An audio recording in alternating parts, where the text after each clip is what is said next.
Amy from Amy Bakes Bread. I love to make sourdough recipes and put sourdough in everything. I have a big bowl of sourdough discard right here.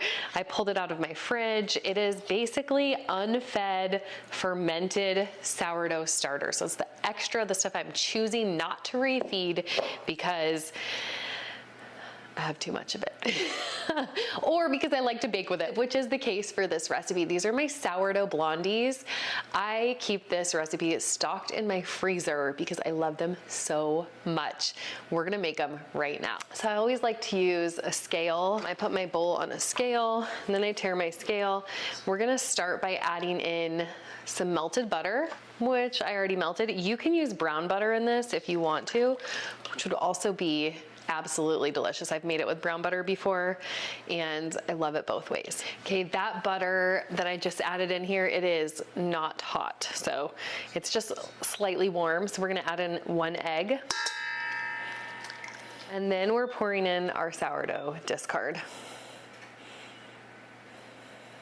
So it's about 100 grams of discard that we're using in here. And then we're just gonna mix that together.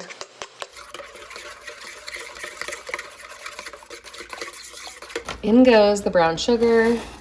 Now these are called blondies because you make them with brown sugar instead of brownies, which you would make typically with like a combination of granulated sugar, chocolate obviously, and sometimes brown sugar. But these are blonde, these aren't brown, but they have the same chewiness that you would get with a brownie, but with brown sugar instead.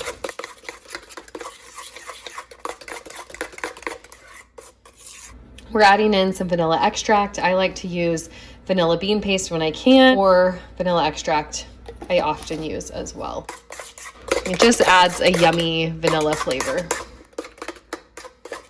Okay, now we're gonna add in our dry ingredients. Oftentimes I will mix these separate, but today I'm just gonna mix them all in one bowl. You can do it either way.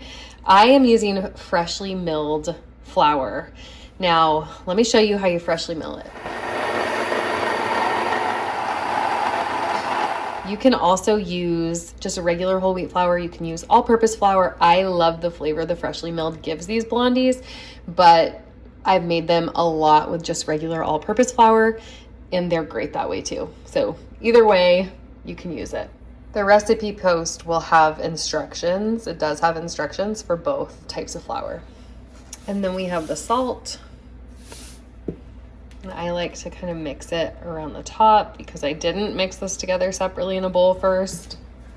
And some baking powder, the same thing. You can definitely do it either way. And we're gonna mix that all together.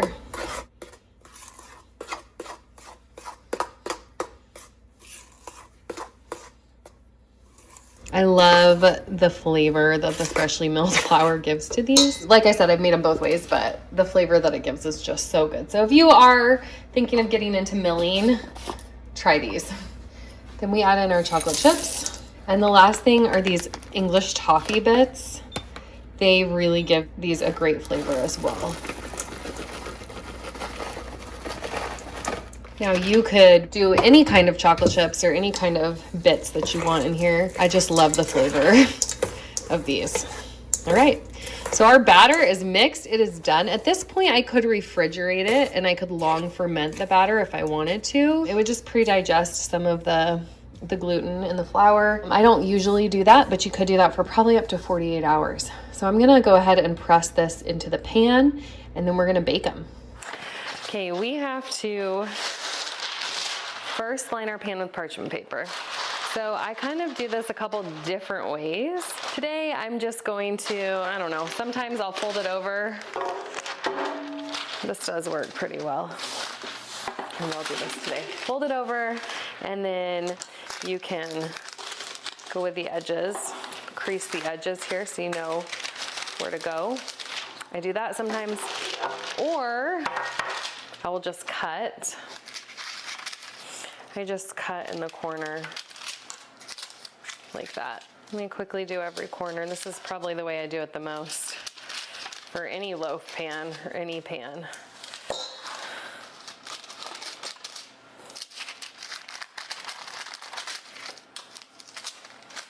It doesn't have to be perfect.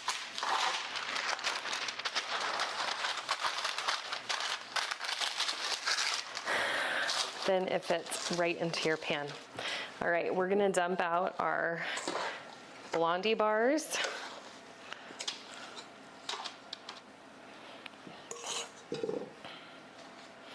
These really are one of my favorites to eat. And then we just press them into the pan, just so that they get evenly for all sides.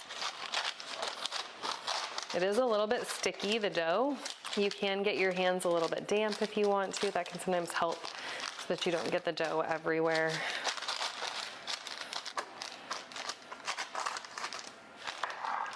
There we go. Ready to bake in the oven, about 350 degrees for 30 minutes. I just pulled these Blondies out of the oven. Don't they look incredible? They're so chewy. You gotta let these cool completely though before you cut them up, because they need a little bit of time to set up.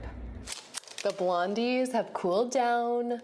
They are ready for me to cut into. You wanna see how chewy they are? This is why I also like picking them up with the parchment paper. Easy to handle. Moment of truth. Oh my goodness.